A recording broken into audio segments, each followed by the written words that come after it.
the players. Got to meet Michael Jordan, Scottie Pippen, and Dennis Rodman. And Dennis Rodman was then labeled the bad boy of the NBA. Dennis Rodman was the guy with the body piercings and the tattoos and the wild antics. He was the guy that people thought mostly was crazy.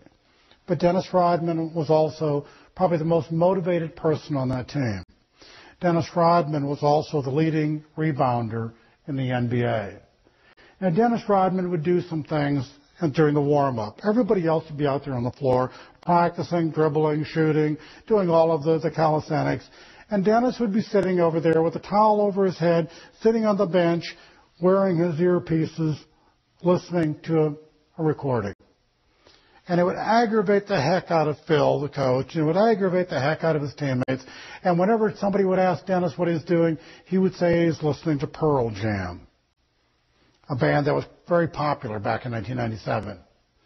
But the truth is, he wasn't listening to Pearl Jam. The truth is, Dennis Rodman was listening to a recording of Dennis Rodman, telling Dennis Rodman that he was the best rebounder in the NBA. And that was his warm-up. That was his psych-up. That was his way to make sure that when he got out on the court, he was ready. He didn't need to do the exercises. He needed to do the mental exercises. And Dennis Rodman went on that year again to win the rebounding title. Step number 8 is somewhat like step number 7. Step number 7 was you have to tell yourself. Step number 8 is you have to tell others. Now think of what happens when you tell somebody else something. It gives you additional motivation. It gives you additional incentive. We all know the old adage of it's okay to fail if nobody knows. Well, it's not okay to fail if you've told somebody you're going to do it. So the more people you can tell of your promise, the better. Because two things happen. One, you increase the number of motivators you have, whether they be positive or negative. You now have a whole raft of other people who now know of your promise. And that gives you additional incentive to make sure you accomplish that promise. The other thing it does is it gives you resources. When you tell people you're going to achieve a promise, some of them will help you. They bring tools to the party. They help you. They become people who will assist you achieve and accomplish your objective. And if they had never known, if they'd never heard, if they weren't aware, they couldn't possibly have assisted you. I tell the Jimmy Brown story about a young kid who wanted to become an international photojournalist. And he got there because he told a high school teacher that was his goal. And she gave him a camera. Had he never told her, she wouldn't have given him the camera, and absent the camera, it never would have happened. Today, Jimmy Brown is an international photojournalist, and it started with him telling someone that that was his promise to himself, and it worked. Step number 9 is you have to envision the result. You have to project what it's going to look like when you achieve this promise that you've made for yourself. You have to be able to see yourself there. You have to be able to say, that's what it's going to be like for me when I get to where it is I want to be. Now, think of how we can do this in our life. And I'll give you an example of how Kathy and I did it when we were in law school. We were in law school in Des Moines, Iowa, at Drake University, and we lived in married student housing. And married student housing is a 60-foot long, 10-foot wide, concrete mobile home. They just stack them 4 high, and that's what you live in for 2.5 years. And it wasn't much. And because Kathy and I both worked during law school, we didn't have a lot of money to spend. And what we would do is on Friday night, we'd go to a little Mexican taco joint on campus, and we'd both have 1 taco. And if we had a really good week, if something wonderful had happened that week, then we would splurge and buy a 3rd taco, and we'd split it.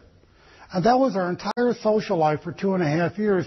And it was frustrating, and it was hard, and it was challenging, but we really wanted to be a lawyer.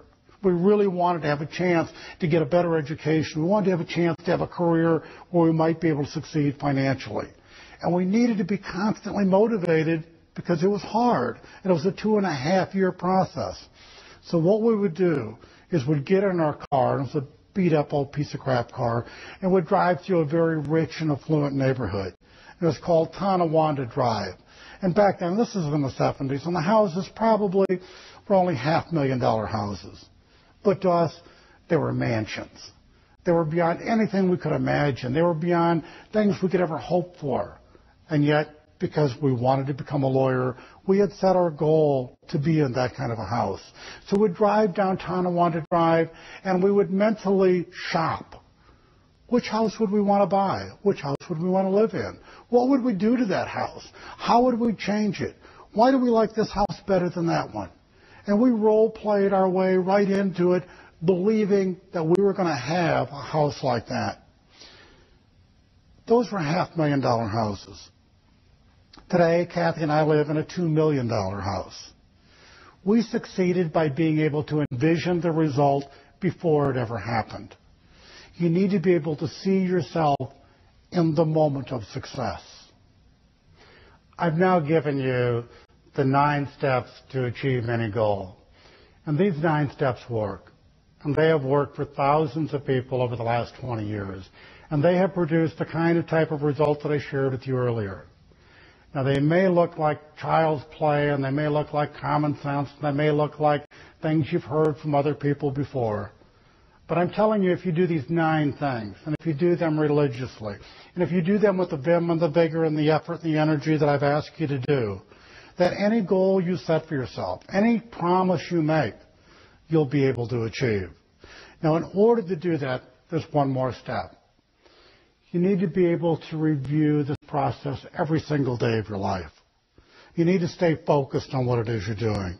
You need to spend 20 minutes concentrating on where you want your life to be. You need to spend time, and 20 minutes isn't that much, looking at your plan, looking at your goals, looking at where you've been, looking at where it is you're going. And if you can do that, if you can spend 20 minutes a day just worried about your future instead of worried about your hair, or worried about whether your paycheck is going to clear, or worried about some bill, or worried about some other minor thing that 10 minutes from now is never going to be important to you again as long as you live, if you can instead spend 20 minutes worrying about your family and your future will be so much more rosy. Things will be so much better for you. So in parting, let me leave you with this last thought. You need to take your dream to bed with you every night.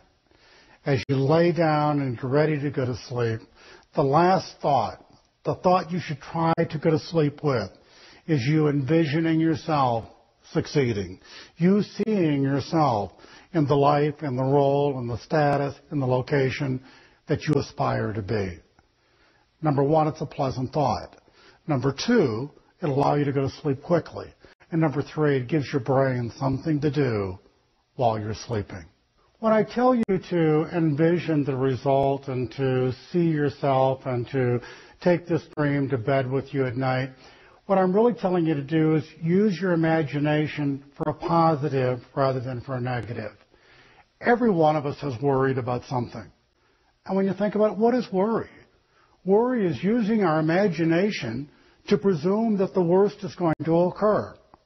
All I'm asking you to do is to use your imagination to presume that the best is going to occur, to presume that you are going to succeed, to presume that the good thing will in fact happen.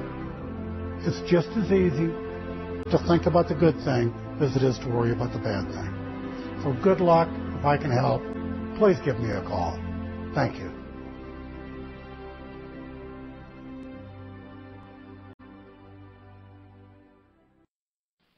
Hi, I'm Bill Bartmann.